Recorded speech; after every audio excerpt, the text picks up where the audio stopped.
internationally to get a good look at what it is we do when we're competing, like the traveling, the making weight, the warm-up area, and then the highlights are a great feature just for people to be in touch when they don't have like a full day to like sit down and watch entire events, or if they want, they can search through and scroll through, you know, for individual players.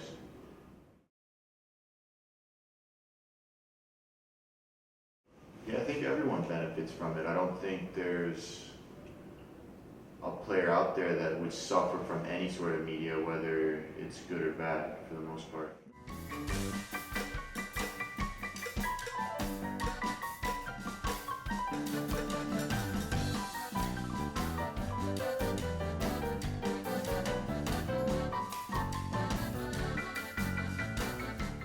Yeah, I mean, when you're the focus point of not necessarily the media, but of the world of judo, like, it's important that people not just talk about your wins, but talk about your losses. It keeps people focused on you as a person, as an athlete. It gives you a reason to come back, to keep winning, to train harder. It's a good thing all around.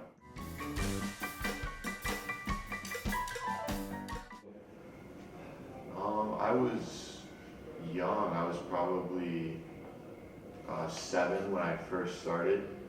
I mean, I quit when I was through my middle years, through my teenage years, but I always liked it ever since a kid. It was always my favorite sport.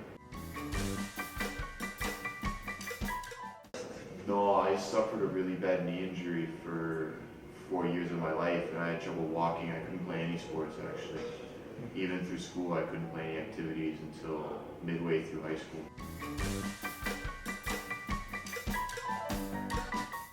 Accidentally signed up for the sport through a youth program and then fell in love with it ever since.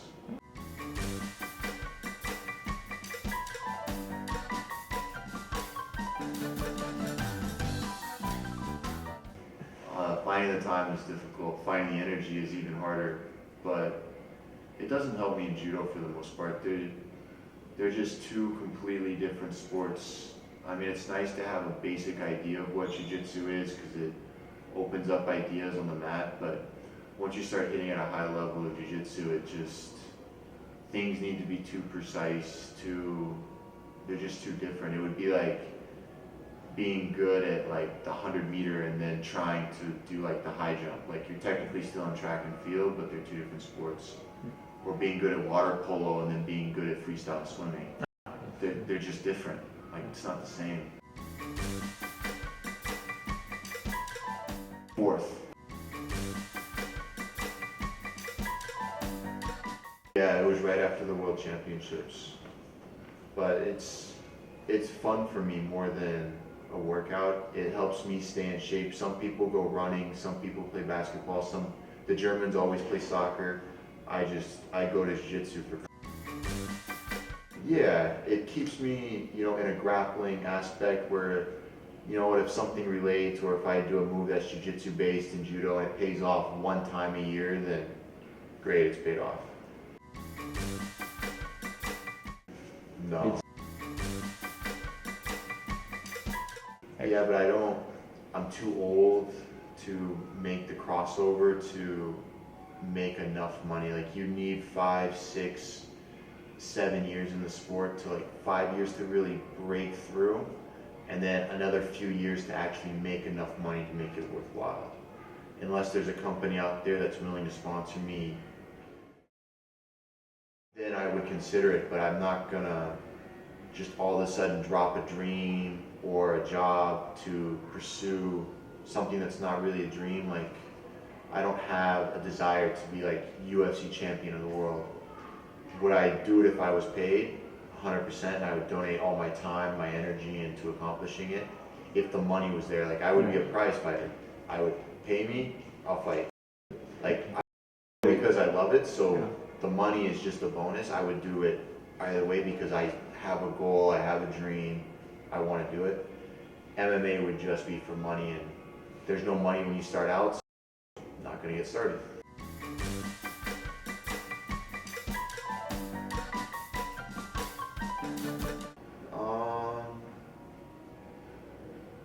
I'm not too sure.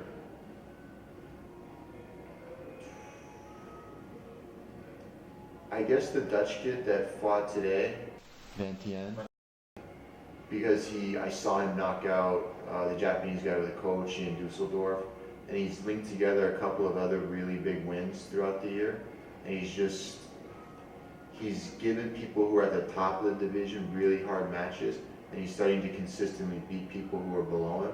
So I feel like he's climbing into that. You're gonna start to be like a medal contender at every tournament he fights in.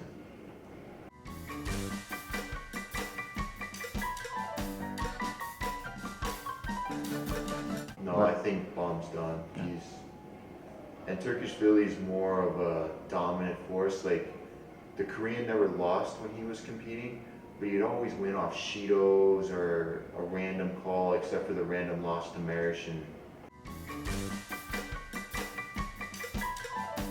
Yeah, but that was after he won the Olympics. Like, he took a bunch of time off. I heard he got surgery on something. Yeah, and he did the Asian Games before, but I don't see him being a real threat when it comes to Rio. Just the Korean style doesn't favor the older players as they've gone through. They're too busy, they grip fight too much, and with the new rules, I don't think it suits his judo. I think the French kid, myself, even the German kid, Antoine, the Georgian, I think we all start beating him because he can't grip fight as much. He can't get away.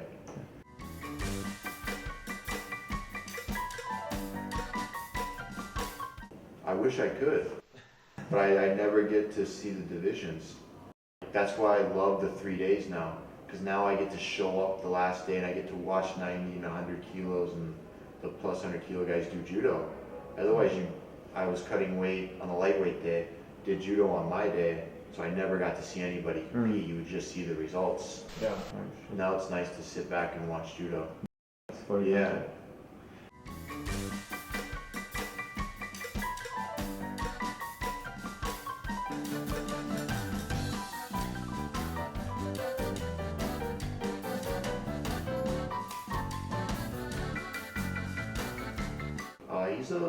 He's probably the biggest factor, but you can't speak about Jimmy without speaking about his father, because his father is actually the head coach of USA Judo right now, and he's going to be our Olympic coach for Rio. But he's the guy that's with us day in and day out, and Jimmy's there a lot behind the scenes, doing a lot of logistical works, coming up with training camps and scheduling our system. And his father's very much on the technical side, working with us actually in the rooms. So they both play major roles, and I think they complement each other on one side, and the other person plays the other side to make a whole program that really works for me and Kayla specifically. He's a great friend. We talk all the time. Like, whenever we're here, we're always talking, whether it's business strategies, whether it's growing companies, whether it's opening up schools or programs for the school. We're just always communicating. Spend a lot of holidays with him and his family. Yeah.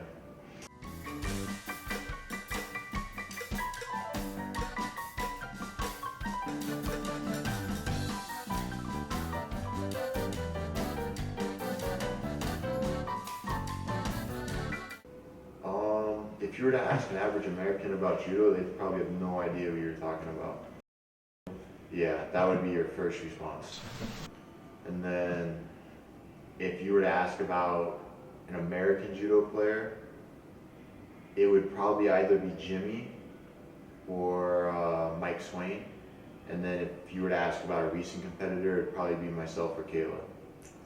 But there's a lot of people, like especially the older community in the States, that don't necessarily follow judo, especially with the new rules. There's a big movement in the States that just, even when they work out and train, they don't use the new rules, they use the old rules. Yeah, and they still like look at and admire the guys that won it in their time and their style of judo.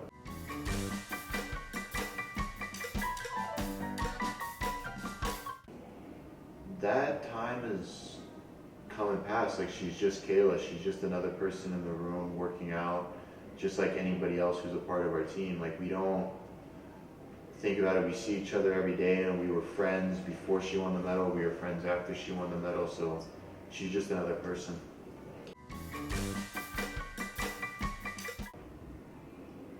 Confident.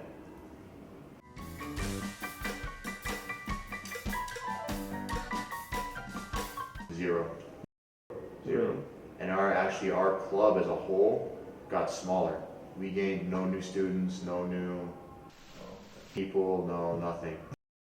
It's hard in the States because when you watch Olympic sports, for the States it's all about medal count, and for judo we can only win one medal. Like, Kayla's gold is great, but the swimmer that won a silver and a bronze is better, especially when they're winning 3, 4, 5.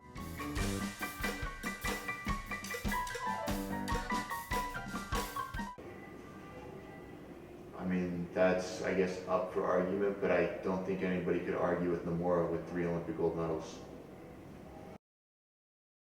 It's kind of hard to beat 3 Olympic medals. Yeah.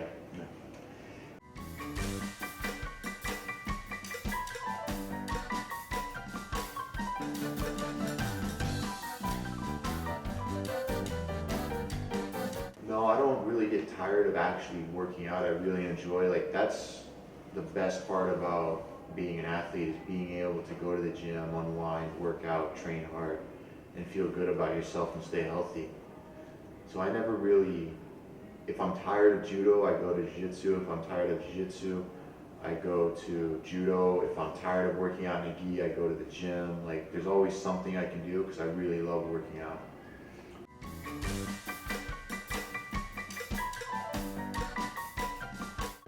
That day haunts me. People just never let that match go. I still get messages even today, like once a week, where people say I still won that match. They can't believe I lost. They just watched it, how it inspired them to work hard. Like, I have still yet to sit down and watch that match.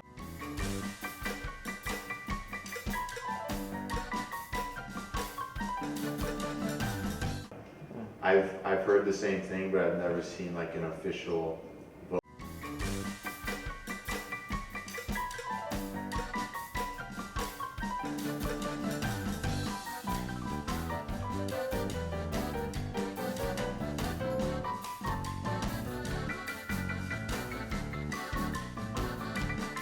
No.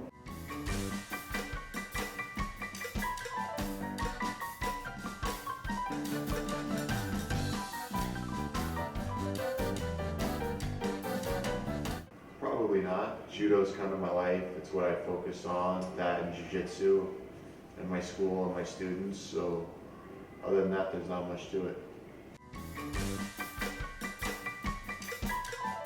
A lot of country music and a lot of American style oldies and rap. No, more like Toby Keith, Keith Urban, a little bit more modern.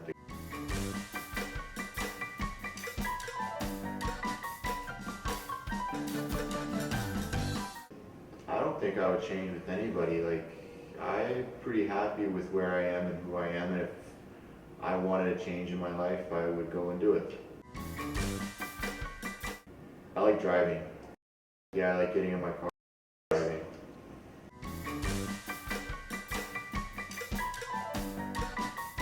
Probably wrestling. Yeah, there was a while where I actually thought about being a competitive wrestler, but I just couldn't pass a physical in high school, and even after the '08 games, like I had a really bad year in 2009, I thought about switching sports.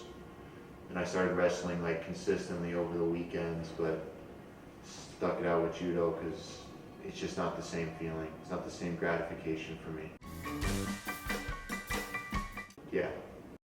There's a few of us that do, like less than 5, but it is doable. Results, sponsors a lot of times, world ranking. Yeah.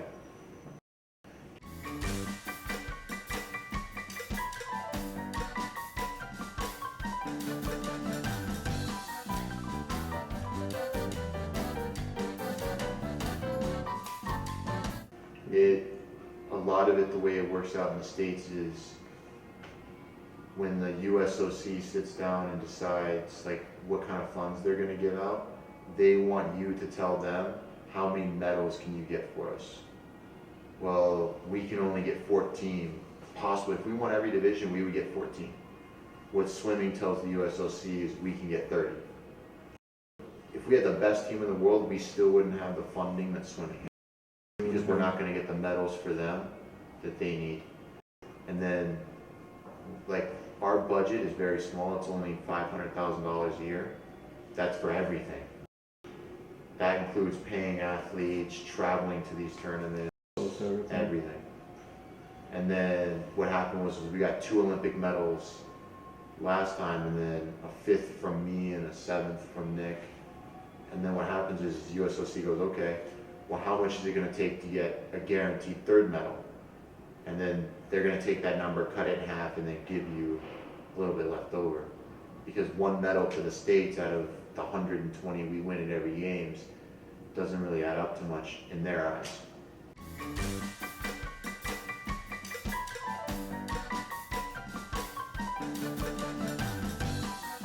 That would probably be where, if I had to pick like a really foreign place, that would be it. It'd probably be somewhere in Germany. Probably not Augsburg, maybe a bigger city, Munich, Berlin maybe, but I like Germany a lot as a country. I enjoy playing. I enjoy watching a little bit, but I would rather get together with friends and play a small game than sit and watch it for a while. But I can.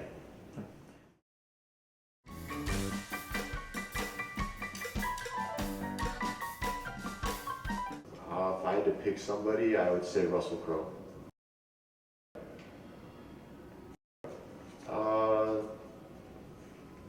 I don't know, I guess looks a little bit, like his demeanor. I think he could play my part better than most without getting too far off skew.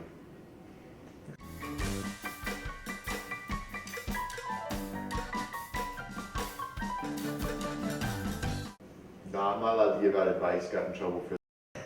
Some guy tried to sue me. Yeah. So not allowed to do that anymore. Had that conversation with a couple of lawyers. But no, thanks for the support. Follow me on Facebook for all the updates and stuff. Feel free to message me. I try to respond to everyone as much as I can.